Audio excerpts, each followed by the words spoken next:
Cada um só dá o que tem. Essa frase dura, uma frase impactante, ela foi ouvida por um amigo meu na sua primeira semana de aulas no seminário. Ele era um cara que gostava muito de jogar futebol, então ele estava com outros alunos e alguns professores no extinto Palavrão. Palavrão era o campo de futebol que tinha lá no seminário Palavra da Vida. E a ocasião era o tradicional racha de sexta-feira à tarde. Reuniam lá vários alunos, alguns professores, e eles iam jogar o futebol. No meio de alguma disputa de bola, esse meu amigo, que era muito competitivo no futebol, ele começou a reclamar com outro jogador. Logo, uma pequena confusão se formou ali. Um reclama de um lado, o outro responde de forma ríspida do outro. Dois jogadores se encaram, começa aquele empurra-empurra, até que chega a galera do deixa disso, né, para começar a separar a confusão. Mas nesse momento, lá do gol, um professor que estava jogando no gol, ele grita: não separa, cada um só dá o que tem. Obviamente a briga terminou na hora, o clima para continuar jogando também acabou, principalmente para aqueles dois que estavam mais envolvidos na confusão. A frase ficou martelando na consciência de todos. E pelo menos na consciência desse meu amigo, martela até os dias de hoje. Cada um só dá o que tem. Essa frase nos lembra que nossas atitudes, de fato, revelam quem nós somos. Um cristão regenerado, ele precisa transbordar regeneração. Não é coerente que um cristão transborde briga, desentendimento, discussão, racha no futebol. Por isso, eu faço essa pergunta que está projetada aí. Qual é o centro da sua vida? O que transborda de você? O que vem de dentro de você? No texto que nós vamos considerar hoje, nós veremos o primeiro ensino de Jesus registrado pelo evangelista Marcos.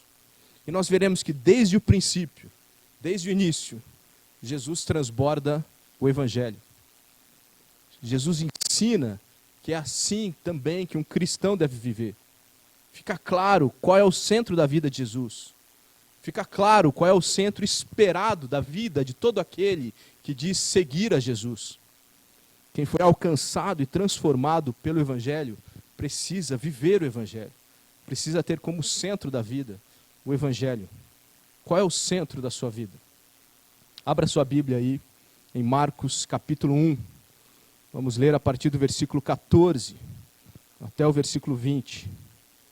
Marcos capítulo 1, versículo 14.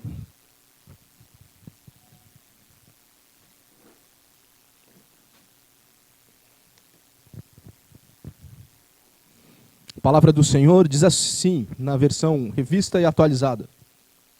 Depois de João ter sido preso, foi Jesus para a Galiléia pregando o evangelho de Deus, dizendo: o tempo está cumprido e o reino de Deus está próximo. Arrependei-vos e crede no evangelho. Caminhando junto ao mar da Galiléia, viu os irmãos Simão e André que lançavam a rede ao mar, porque eram pescadores. Disse-lhes Jesus: vinde após mim, e eu vos farei pescadores de homens. Então eles deixaram imediatamente as redes e o seguiram. Pouco mais adiante viu Tiago, filho de Zebedeu, e João, seu irmão, que estavam no barco consertando as redes. E logo os chamou, deixando eles no barco a seu pai Zebedeu com os empregados. Seguiram após Jesus. Que Deus ilumine nossos corações para compreender a sua palavra, amém? Desde os primeiros ensinamentos de Jesus, nós já vemos muita ênfase no Evangelho. Sendo Jesus o próprio Evangelho, essa é a ênfase esperada, essa é o que é natural. Mesmo assim, parece que nós, ainda hoje, não aprendemos isso muito bem. Nós precisamos continuar sendo desafiados e relembrados disso o tempo inteiro. O centro da nossa vida é o Evangelho. O que deve transbordar de nós é o Evangelho. Então eu quero ver com os irmãos, a partir desse ensino inicial de Jesus, 3 atitudes que todo cristão deve ter no seu dia a dia. A primeira delas é: anuncie o Evangelho. Anuncie o Evangelho. Uma nova sessão do Evangelho de Marcos começa aqui no versículo 14. Até o versículo 13 nós temos algo como uma introdução apenas. Mas a partir do versículo 14, nós temos a primeira etapa que Marcos registra do ministério de Jesus, chamado de um ministério de abertura, um ministério inicial. Marcos vai dividir o ministério de Jesus em 3 partes.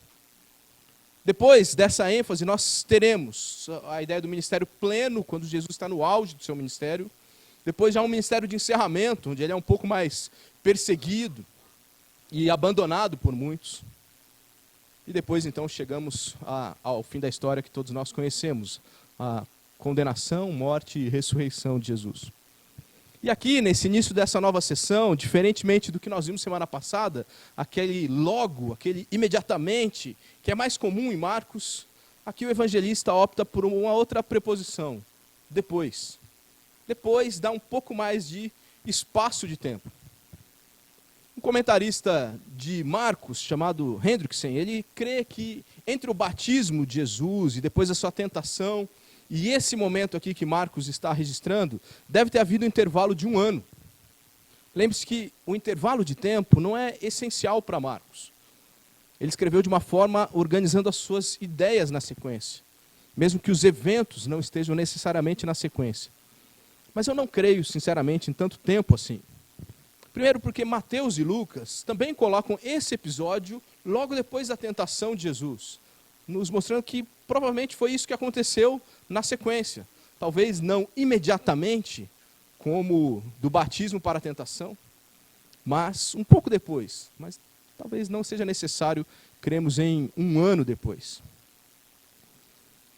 Mas esses eventos agora, eles estão também estreitamente ou estritamente ligados com o batismo e a tentação de Jesus. Primeiramente, porque eles estão relacionados com a função de João Batista. Nós vimos já semana passada que, inaugurada a obra que o Pai deu ao Filho, tendo Jesus sido apresentado a Israel pelo seu arauto, João Batista, tendo sido batizado, João sai de cena. Acabou a sua função. João sai de cena de uma maneira bastante difícil. E Marcos se contenta em registrar apenas isso. João Batista foi preso. E ele vai preso, depois nós vamos saber, pelos outros evangelhos nós sabemos, que o motivo da sua prisão era perseguição religiosa. Era o conteúdo da sua mensagem. João Batista, pregando arrependimento, foi preso. Por isso há aqui também uma outra relação. Marcos está querendo dizer, desde o início, para aqueles que querem se identificar com a fé cristã, que o negócio não é fácil. João Batista foi preso e depois morreu por causa disso. O fim da história de Jesus, ele vai ser preso e vai morrer por causa desse evangelho. Se você se identificar com o evangelho, pode ser que esse seja o seu destino também. Desde o início do ministério de Jesus, existia essa expectativa de que o seu destino fosse o mesmo de João Batista. Porque a mensagem dos dois era a mesma. Arrependam-se. Nós vemos então que Jesus volta para a Galileia, de onde ele veio para poder ser batizado.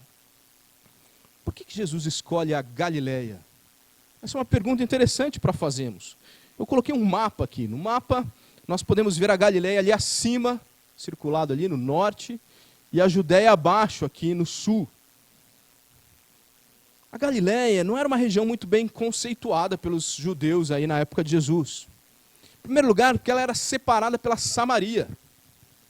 Era como, para um brasileiro, ter uma parte do Brasil que estivesse depois da Argentina. E para eu ir até lá, eu tinha que passar pela Argentina. Vê que o Cristo não está mais aqui, né? Uma região separada pela Samaria. O samaritano era rejeitado pelo judeu. Galileia significa região dos pagãos. É esse o significado da palavra. A mistura um pouco que houve ali de povos naquela região fez com que o sotaque dos judeus daquela região fosse marcado, influenciado pelo grego. Então eles também falavam um aramaico, um hebraico diferente um pouquinho com o sotaque. Isso também dava algum tipo de preconceito. Os habitantes de Jerusalém, a capital da nação, a capital religiosa também, tinham dúvidas sobre o judaísmo genuíno de um galileu. Ou seja, depois de um samaritano, o povo que era mais rejeitado por um judeu era o galileu. E é justamente para esses que Jesus inicia a sua pregação, não é interessante? Ele é precedido por um arauto que prega no deserto, fugindo dos grandes centros, e depois ele mesmo vai pregar para galileus. Talvez tenha alguma ligação com o que Paulo registrou lá em 1 Coríntios, quando ele diz: irmãos, reparai, pois, na vossa vocação, visto que não foram chamados muitos sábios segundo a carne, nem muitos poderosos, nem muitos de nobre nascimento. Pelo contrário, Deus escolheu as coisas loucas do mundo. Para quê? Para envergonhar os sábios. Escolheu as coisas fracas do mundo para envergonhar os fortes. Deus escolheu as coisas humildes do mundo, as desprezadas, e aquelas que não são, para reduzir a nada as que são, a fim de que ninguém se vanglorie na presença de Deus. Deus começa anunciando para o pior tipo de judeu que poderia ter, segundo os padrões da época. Eu quero escolher esses que nada são. Essa estratégia de Jesus fica evidente desde o início. Jesus mesmo vai afirmar isso no capítulo 2 de Marcos, quando ele diz: os sãos não precisam de remédio, e sim os doentes. Eu não vim chamar justos, e sim pecadores. Por isso, desde o início, ele vai para a Galileia. E o que Jesus vai fazer na Galileia? Ele prega o evangelho de Deus. Ele proclama as boas novas da salvação como dom gratuito de Deus ao homem. Uma salvação que do começo ao fim é obra de Deus. Por isso é o evangelho de Deus. E ele resume muito bem aí no versículo 15 a essência da sua mensagem.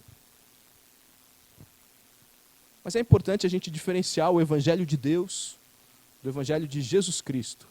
Não se espante com o que eu estou dizendo, eu vou explicar.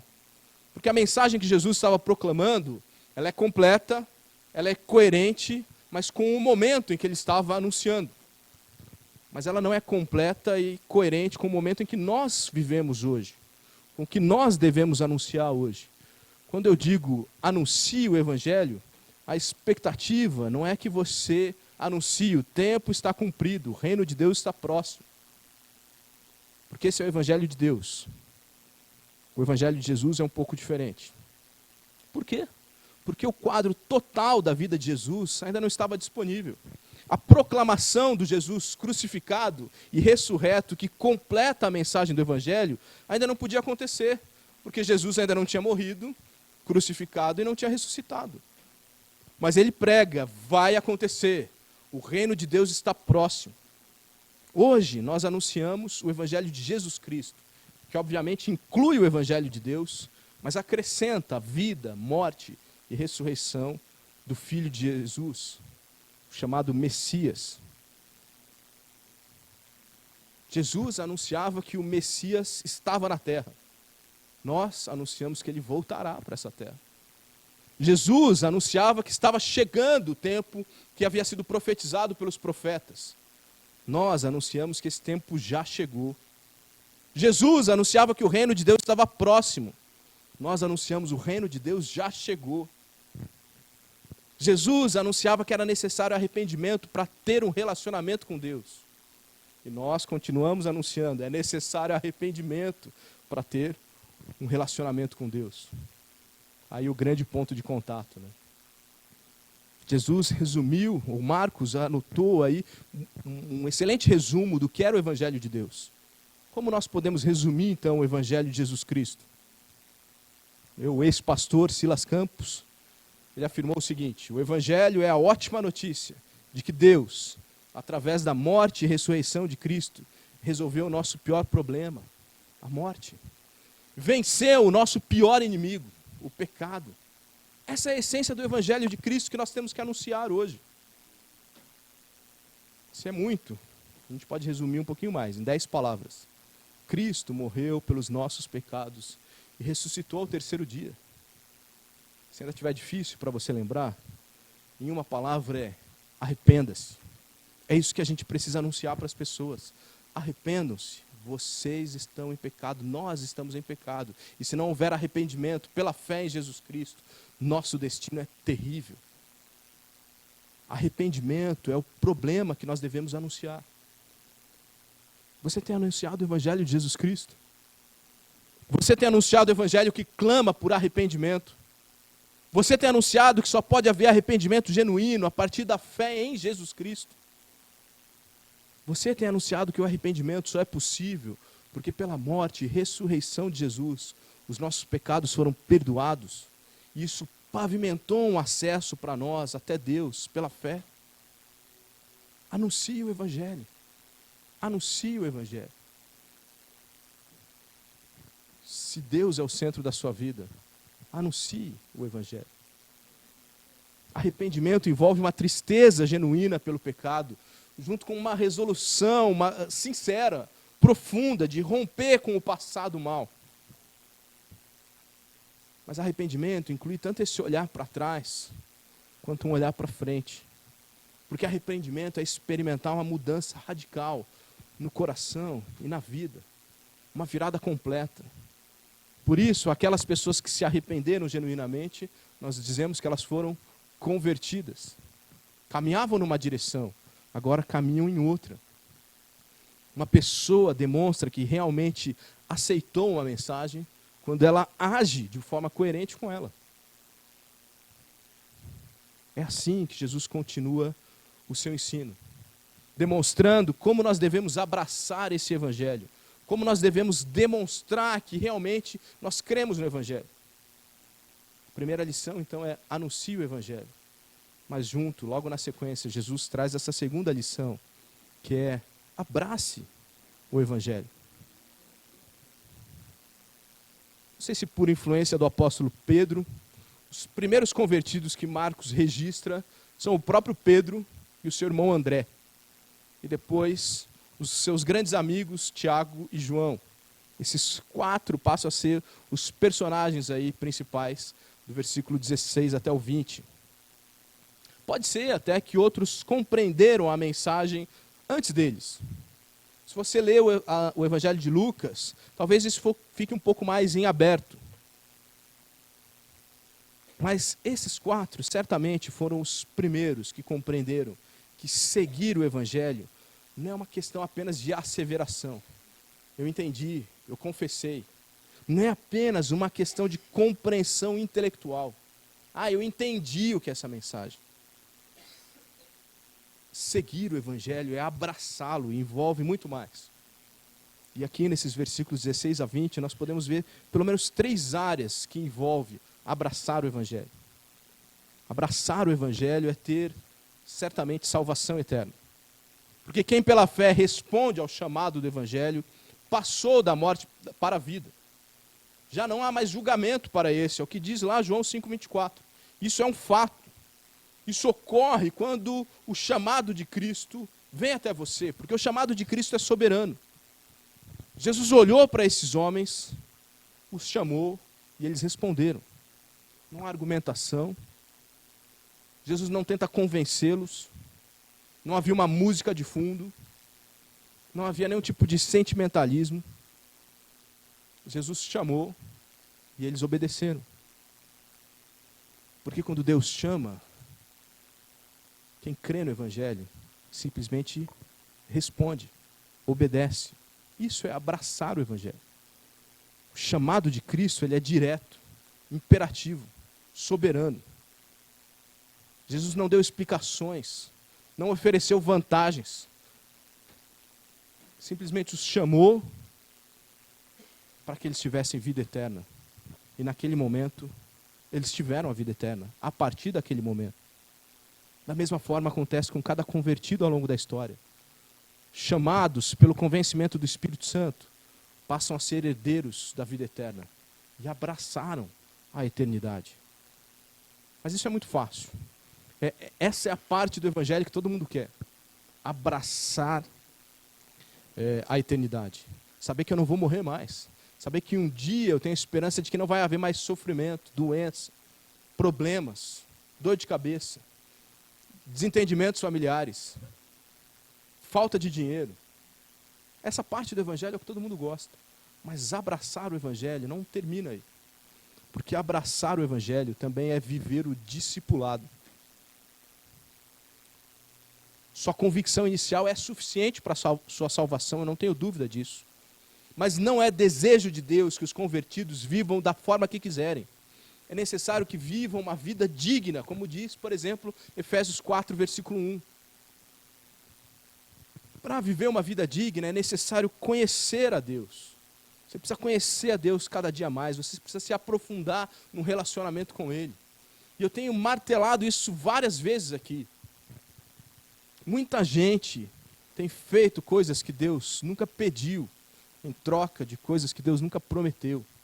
Porque não vivem um discipulado que te leva ao crescimento do relacionamento com Deus. O chamado de Cristo é para uma relação pessoal com Ele. Essa é a expressão que ele usa. Segue-me.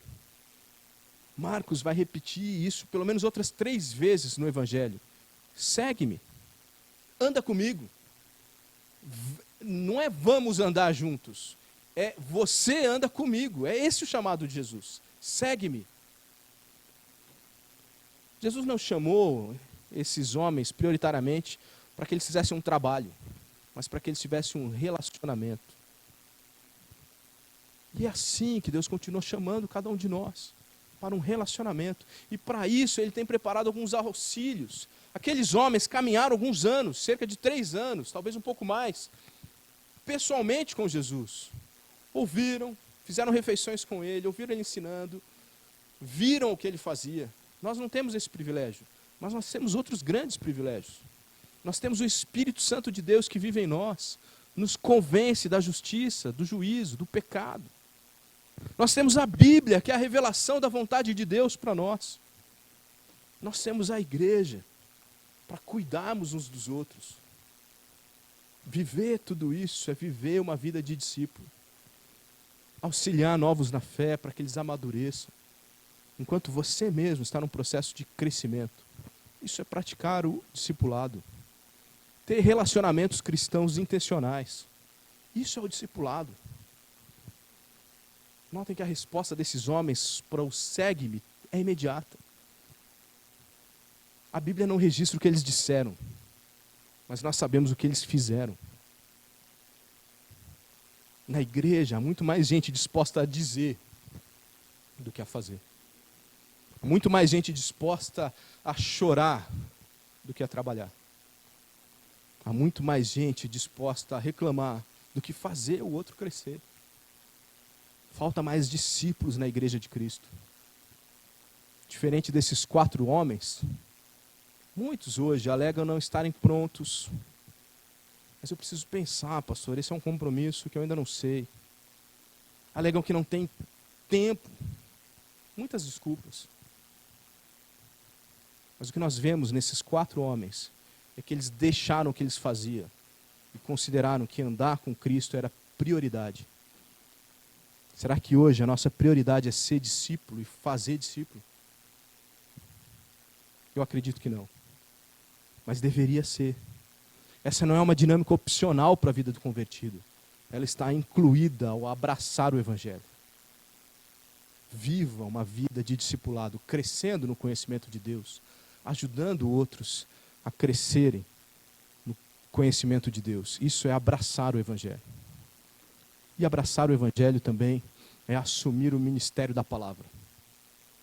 Infelizmente, é senso comum entre a maioria dos cristãos que o ministério da palavra é uma responsabilidade dos chamados aí profissionais da fé. Pastores, missionários, seminaristas, esses é que são os ministros da palavra. Mas esse não é um ensino bíblico.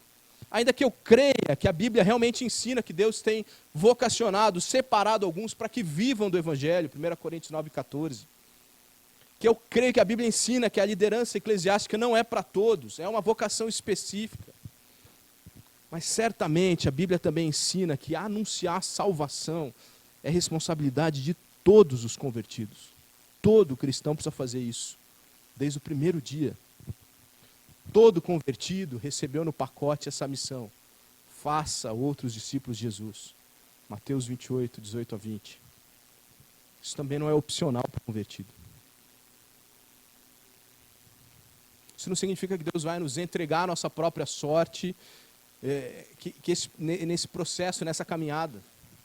Isso não significa que Deus vai exigir de nós coisas que nós não sabemos ou não somos capazes de fazer.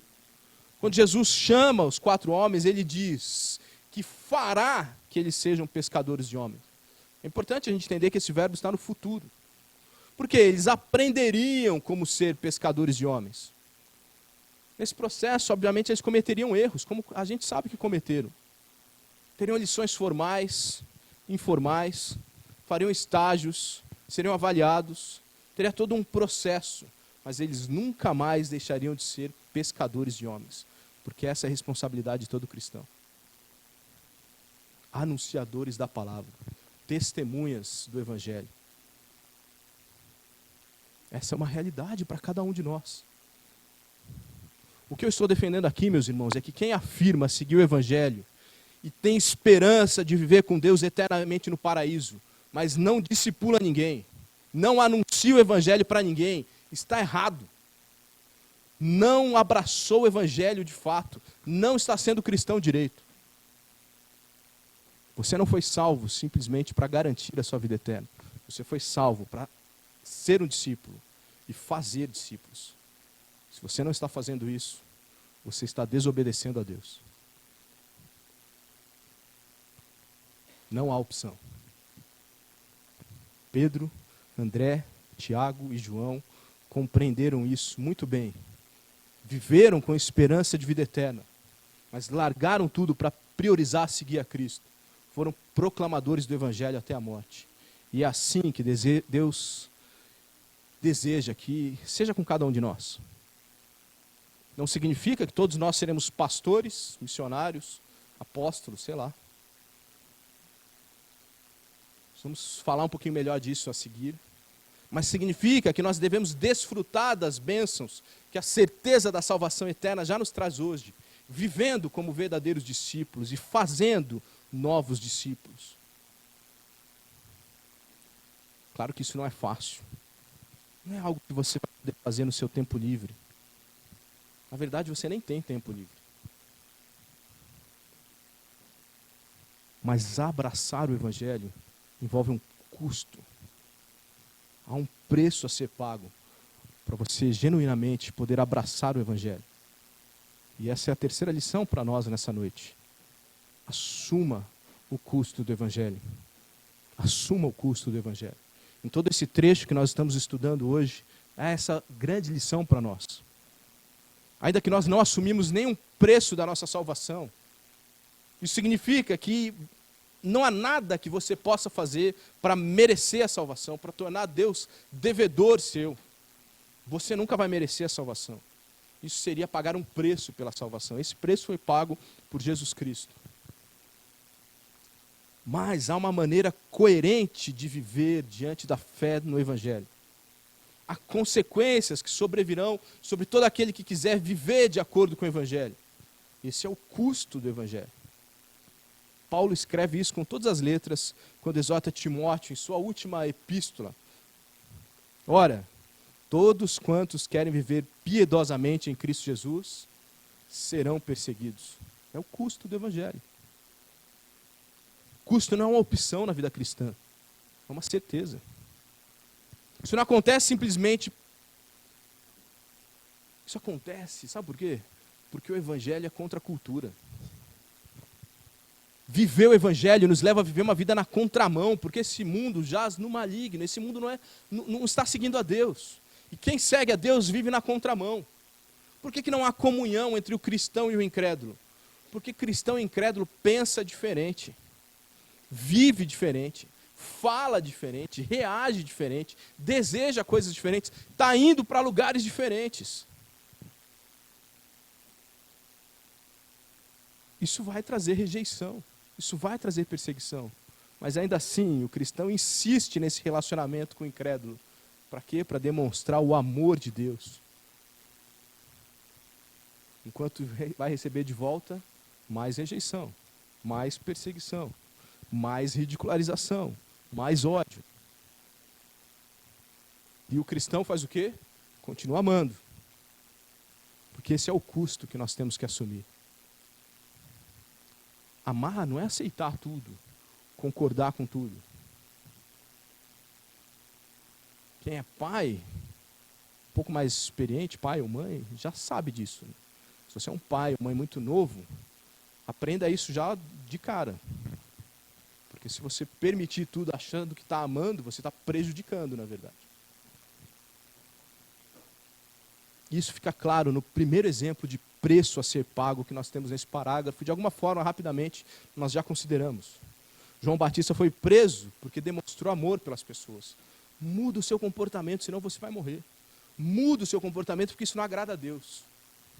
Não mudaram o comportamento, o prenderam, depois decapitaram. O custo que João Batista paga por falar a verdade é alto. Será que eu e você temos coragem de não amoldar o nosso discurso, ainda que isso possa custar a nossa prisão? Eu continuo lendo, ainda que a passos bem lentos, o livro Os Mártires. E agora eu cheguei na parte que ele relata as perseguições da Santa Inquisição. Uma perseguição, teoricamente, de dentro da igreja, né? Quanta atrocidade. E o livro relata algumas coisas com detalhes. O livro deve ser censura 18 anos. É pesado. Porque alguns cristãos se levantaram defendendo as Escrituras. Porque alguns cristãos se levantaram dizendo que um homem nunca pode se colocar no lugar de Deus. Porque todo homem é falível, inclusive o Papa, sentado lá na sua cadeira, na Santa Sé. Eles foram brutalmente assassinados, com requintes de crueldade. Mas é lindo de ver o relato de como eles não voltaram atrás. Saíam da masmorra, todos destruídos, cantando. Alguns eram do presídio até a praça onde seriam decapitados, arrastados, amarrados na carroça. Iam cantando. Não voltaram atrás 1 milímetro, porque tinham certeza, tinham abraçado o Evangelho e assumiram o custo até a morte. Porém, esse nem sempre será um custo que nós vamos assumir. Nem sempre a perseguição será física, nos levará à prisão, à morte. Talvez é aí que resida o perigo, porque a gente pode ficar confortável demais, a gente pode se iludir achando que não há custo algum. Na minha opinião, essa é a grande dificuldade da igreja brasileira nos dias de hoje. Parece que não há custo para viver o Evangelho. Muito cômodo.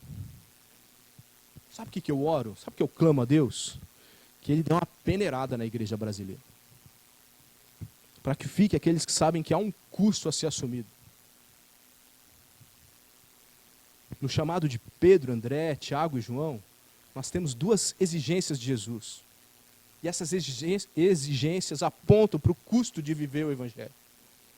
Nós sabemos que para esses homens, esses custos viraram custos de perseguição física e morte depois. Mas esse custo não é uma regra. A gente sabe que ao longo da história, muita gente piedosa não foi fisicamente perseguido, nunca foi preso, não foi condenado à morte. Mas teve que assumir, no mínimo, outros 2 custos que foram solicitados a esses 4 homens aí, logo de cara. Em primeiro lugar, foi pedido a eles o custo da renúncia. Aqueles 4 pescadores deixaram imediatamente as suas redes, o seu barco, o seu trabalho, os demais empregados. Tiago e João ainda diz que tiveram deixar o próprio pai. Isso significa que para ser um bom cristão você precisa ser pastor ou missionário? Não, claro que não. Mas significa que assumir o custo do Evangelho envolve abrir mão. Do que você está abrindo mão? Do que você abre mão para ser um bom cristão? O que você tem renunciado para ser cristão? Pense nisso. Na verdade, muitos de nós não é capaz de trocar 15 minutos de sono por um tempo devocional pela manhã ou no fim do dia. Porque não considera as coisas de Deus importantes. Pense bem, se você for convidado para uma festa de aniversário, quarta-feira, 10 horas da manhã, o que você vai responder? Eu não posso afirmar por todos, mas eu creio que a sua resposta vai ser: eu não posso, eu trabalho nesse horário. Mas e quando o aniversário é domingo, 19 horas? Você não renuncia nada para ser cristão, nada. Você dá a Deus o tempo que te sobra, se sobrar alguma coisa. Esses 4 homens deixaram muito para trás. Abriram mão de sonhos, devem ter sido chamados de malucos, inconsequentes. O problema é que dentro da igreja hoje a gente considera mais inteligente, mais prudente, aquele cristão que é financeiramente precavido, que tem um bom plano de aposentadoria e pode ter a esperança de gozar com tranquilidade financeira o final da sua vida, que ele nem sabe se vai chegar lá, do que aqueles que estão investindo no discipulado, no crescimento, no relacionamento com Deus, para ouvir de Deus, uma certeza que você vai ter se você é cristão genuíno. Servo bom e fiel, você foi muito fiel no pouco, e eu vou te colocar sobre o muito. Mas a gente admira mais o financeiramente prudente do que o bom discípulo.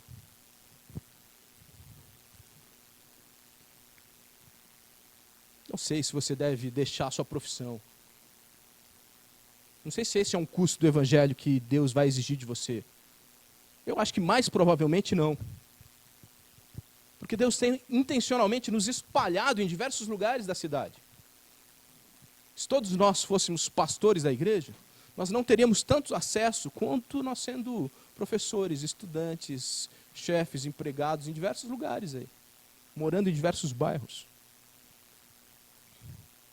Mas a renúncia implica que a sua profissão não é a prioridade da sua vida. Se a tua carreira te afasta das coisas de Deus, tem te cansado na hora que você tem que estudar a palavra de Deus, se os seus compromissos te impedem de participar do culto coletivo, te pressiona de alguma forma a não ter comunhão com os irmãos, te força a pecados, o que você precisa é mudar de profissão, mudar de emprego, ou ter coragem de mudar o ritmo com que você desempenha a sua função. Porque o amor ao dinheiro é a raiz de todos os problemas. Busque em primeiro lugar o reino de Deus e a sua justiça. E o que é necessário, estas coisas, vão ser acrescentadas. Esse tipo de renúncia talvez seja necessário para muito mais gente do que a gente imagina. Eu não sou, no sentido estrito da palavra, um reformado, eu não sou um puritano, mas tem uma coisa que eu admiro, que eu tenho que aprender com esses homens, é como eles souberam equilibrar trabalho com prioridade nas coisas de Deus. Se você tiver curiosidade, leia sobre a vida dos puritanos. Sabe o que você vai descobrir? Que um puritano nunca perdia uma atividade da sua igreja local. Ainda assim, as fazendas dos puritanos eram as mais bem cuidadas e as mais produtivas. Busque, em primeiro lugar, o reino de Deus. Renuncie o amor ao dinheiro. É possível continuar trabalhando, provendo sustento digno, sendo realizado profissionalmente e ainda assim priorizar o reino de Deus. Como? Deixe para trás seus sonhos e projetos, abrace-os de Deus. Abrace de verdade o evangelho. Use seu trabalho e profissão para servir a Deus. E não viva para o seu emprego e quando sobra alguma coisa, você dá para Deus. A gente está invertendo essa balança.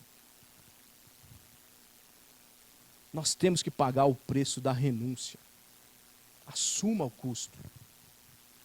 Um segundo custo é deixar o passado para trás. Muitos cristãos estão presos a prazeres desse mundo. Brilham os olhos com valores terrenos, mundanos. Conta a história que alguns vikings, quando chegaram na Inglaterra, perceberam que aquela ilha era tão melhor que a terra deles, mais produtiva, um clima mais favorável, que eles fizeram o quê? Queimaram seus barcos, para nunca serem tentados a voltar. O que a gente precisa fazer é queimar uns barcos. Eu não sei quais são os barcos que você tem que queimar. Para alguns, continua sendo a carreira mesmo o problema. Vai ser necessário uma mudança. Para outros, pode ser fazer algo como o Jó, está registrado lá em Jó 31, né? Fazer um pacto com os seus olhos. Fugir da malícia, da sexualidade, da sensualidade. Queime os barcos, não volte atrás. Você, quando foi alcançado pelo Evangelho, vive uma nova vida. Por que você quer alguma coisa ainda da sua velha vida? Eu não sei qual exatamente é o seu caso, mas deixar o pecado para trás é um custo que a gente precisa assumir. Há muita gente se identificando como cristão, mas pouca gente deixando o passado para trás. Por isso há tanto mundanismo dentro da igreja. Por isso há tanta adaptação de valores dentro da igreja. Por isso há tanto escândalo envolvendo cristãos. Por isso que a gente hoje tem tanta dificuldade de saber quem é crente e quem não é. Porque dentro da igreja hoje as pessoas não querem assumir o custo de deixar o passado para trás. Deus nos ajude a assumirmos esse custo. Essa atitude não foi nada fácil para esses 4 homens. João registra que depois da morte de Jesus, eles estavam de novo reunidos na praia e Pedro diz, vamos pescar. Eles tiveram a oportunidade, mais uma vez, de Jesus ressurreto aparecer para eles na praia e dizer, você não me ama mais do que essas coisas aí? Vocês são pescadores de homens, esqueçam os peixes. Vocês são nova criatura, esqueçam o passado. Parece que para esses homens essa lição foi definitiva. E Deus, eu tenho certeza, tem nos dado muitas oportunidades de deixarmos o nosso passado. Aproveite. Ouça as exortações dos irmãos, daqueles próximos de você. Fique atento aos sermões.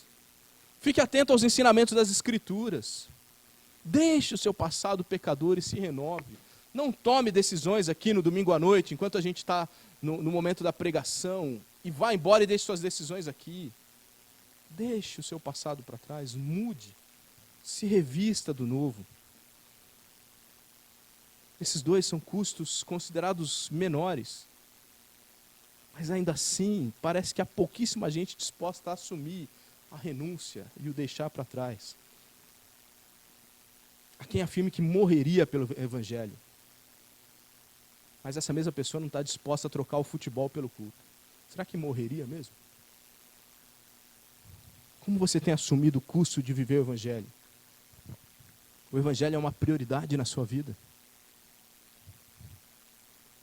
O início do ensino de Jesus está centrado no evangelho, nessa mensagem de arrependimento. Está centrado no Jesus que é o evangelho.